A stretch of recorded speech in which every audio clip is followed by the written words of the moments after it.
नमस्कार दोस्तों, आज हम आपको संकष्टी चतुर्थी के महत्व व व्रत कथा के बारे में बताएंगे। एक शहर में देवरानी जेठानी रहती थी। जेठानी अमीर थी और देवरानी गरीब थी। देवरानी का पति जंगल से लकड़ी काट कर शहर में बेचता था और अक्सर बीमार रहता था। देवरानी जेठानी के घर का सारा काम करती और बदले में जेठानी बचा हुआ खाना, पुराने कपड़े आदि दे देती थी। इसी से देवरानी का परिवार चलता था। माघ महीने में देवरानी ने तिल चौथ का व्रत किया। 5 रुपए के तिल व गुड़ लाकर तिलकुट्टा बनाया। पूजा करके तिल चौथ की कथा सुनी और तिलकुट्टा छीके में रख दिया और सोचा कि चांद उगने पर तिलकुट्टे का भोग लगाकर ही कुछ खाऊंगी।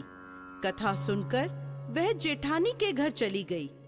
खाना बनाकर उसने जेठानी के बच्चों से खाना खाने को कहा तो बच्चे बोले, जब माँ खाएगी हम भी तभी खाएंगे। जेठ जी को खाना खाने को कहा तो वह भी बोले, मैं अकेला नहीं खाऊंगा, जब सब खाएंगे मैं भी तभी खाऊंगा। जेठानी ने उससे कहा, आज तो किसी ने भी अभी तक खाना नहीं खाया, मैं तुम्हें खाना कैसे दे दूं?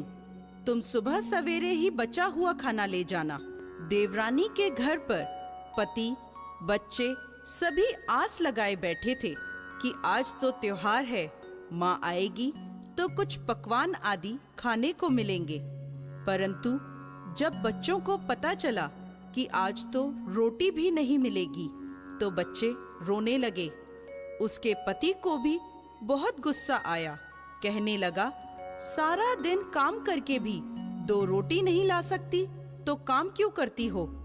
पति ने गुस्से में आकर पत्नी को कपड़े धोने के धोवने से मारा। धोवना टूट गया तो पट्टे से मारा। वह बेचारी गणेश जी को याद करती रोती रोती पानी पीकर सो गई। उस दिन गणेश जी उसके सपने में आए और कहने लगे, धोवना मारी, पाटा मारी, सो रही है या जाग रही है?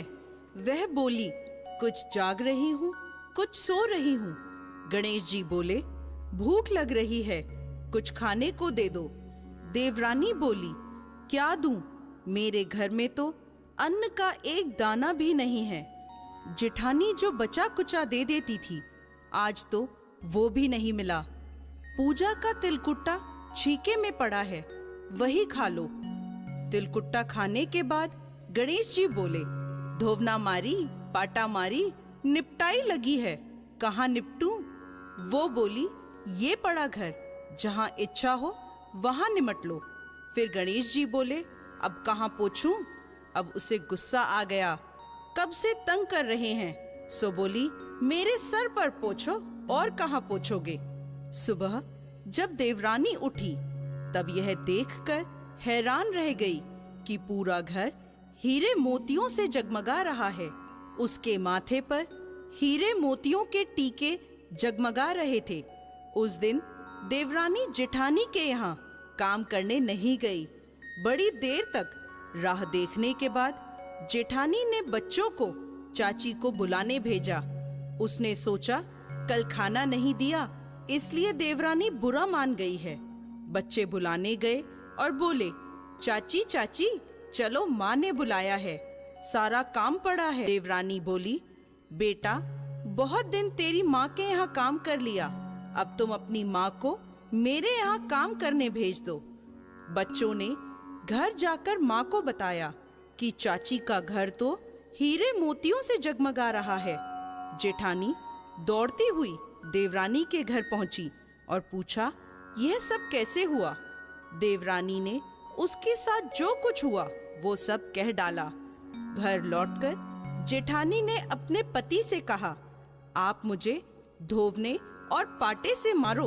उसका पति बोला, भली मानस, मैंने कभी भी तुम पर हाथ नहीं उठाया, मैं तुम्हें धोवने और पाटे से कैसे मार सकता हूँ? वह नहीं मानी और जिद करने लगी। मजबूरन पति को उसे मारना पड़ा। जेठानी ने ढेर सारा घी डालकर चूरमा बनाया और छीके में रखकर सो गई।